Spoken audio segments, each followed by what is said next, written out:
Hello, YouTube subscribers, Facebook friends, and Podomatic listeners. Mark Mai here. We are doing the companion video for episode 66. Kind of a cool episode. When I was doing this episode, it kind of took me back several years. And I should kind of explain. There was a record. Actually, it was a record store that I went to. We'll start that way. I was in the mid '90s, and I was purchasing some CDs. At the time, I was very much into CDs, not vinyl. And as I was heading towards the checkout counter, there was a table, a display, and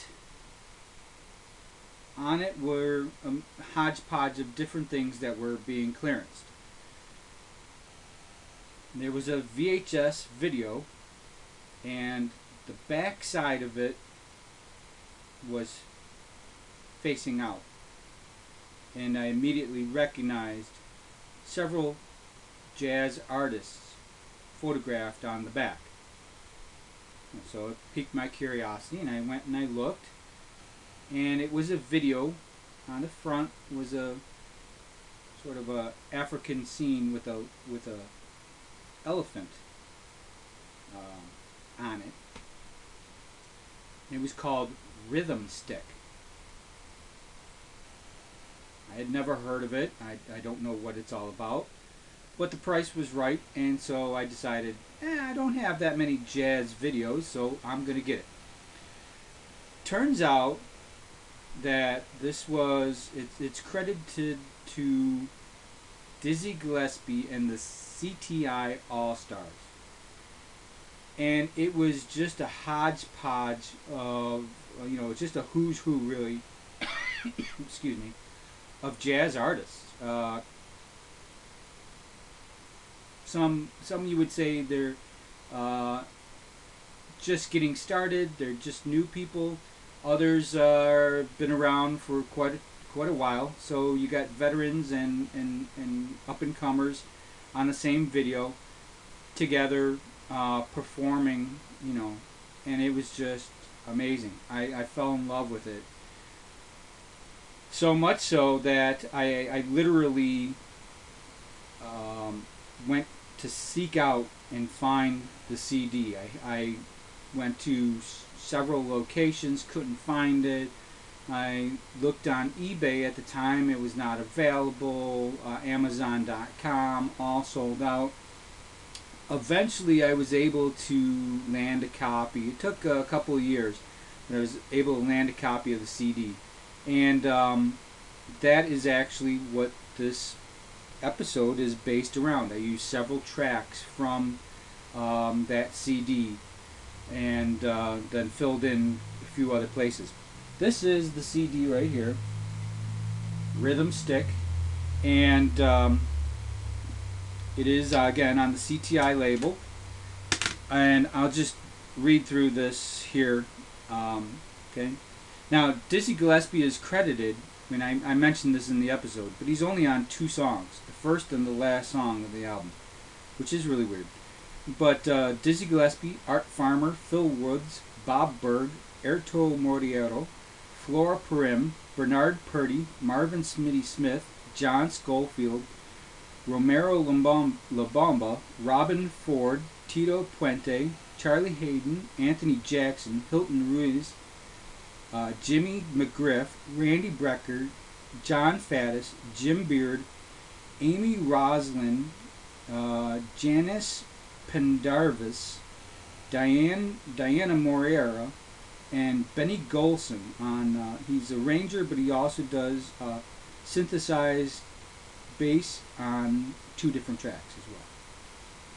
So quite a bit of talent right there. The weird thing is that not all of them are on CTI. It's, again, credited Dizzy Gillespie and the CTI All-Stars. But Art Pharmacy, Art Pharmacy, no.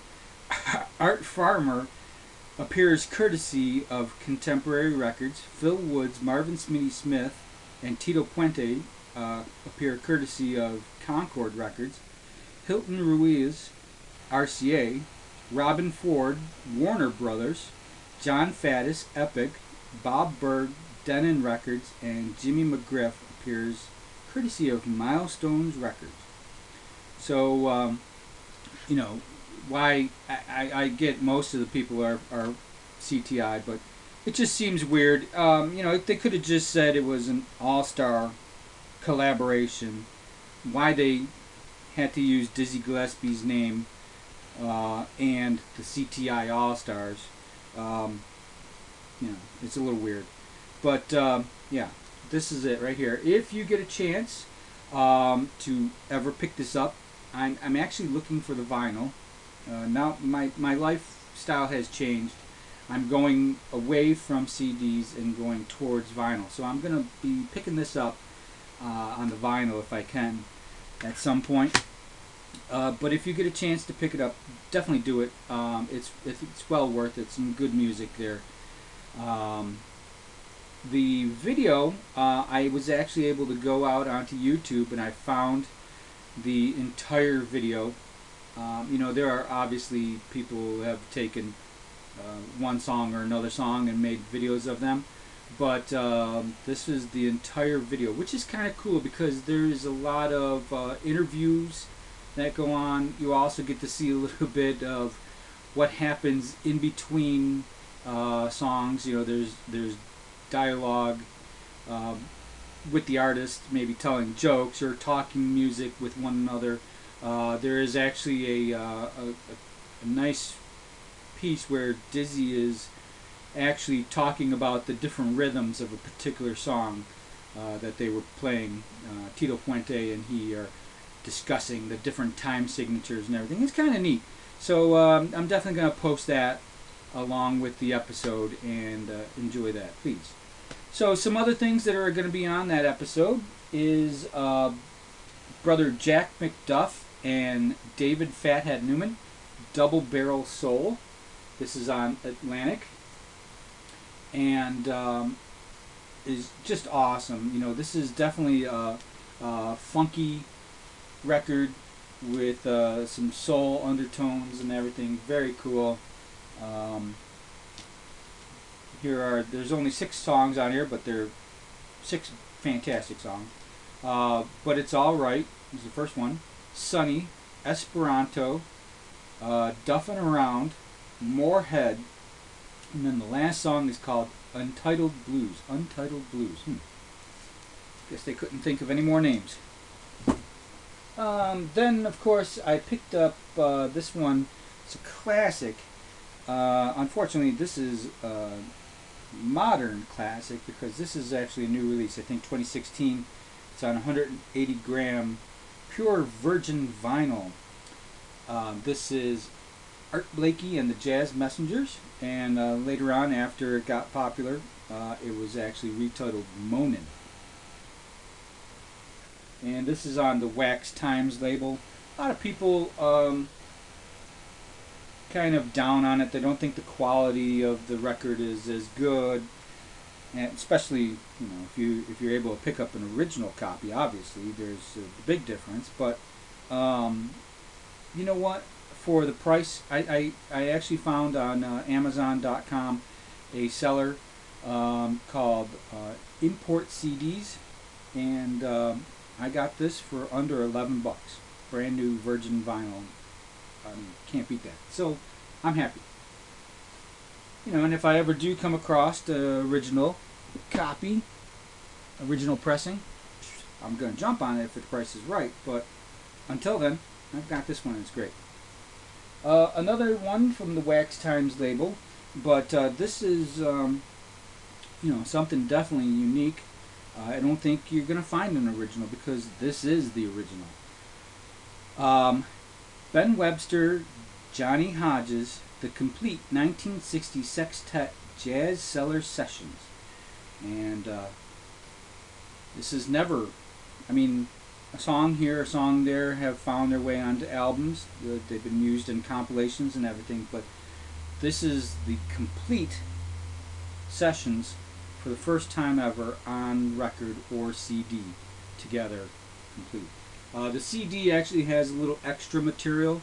There is a septet that was not at the Jazz Cellar, but they used it as extra material to boost up CD sales over the vinyl. I don't know why you do that, but so you know, this is again 180 gram on the wax time. Beautiful record. I was the first and only listener so far, so I'm really happy about that. Alright, then we went and we hit one of my favorite labels, Command Records. I had ripped this and used it for a different show. Actually, both of those I used on different shows as well. But this is Irby Green and his sextet on Command. Irby Green is, I think, a fantastic trombonist. Unfortunately, he enjoyed being a sideman more than he enjoyed being up front. So there's not too many of his albums, but you can certainly find him on other people's albums. He's readily available that way. Great sound. He was, you know, a practitioner of, you know, playing in a higher register. He enjoyed that, and he did that better probably than most trombonists. A lot of trombonists like to play the middle register. It's a lot easier to track into the notes or find that right embouchure for the note. A little more difficult to sound good and without, you know, too much vibrato in the low, and very difficult to click in, find the track, especially on a slide trombone, find that right pitch in the higher register, but he was able to quite easily. So good stuff.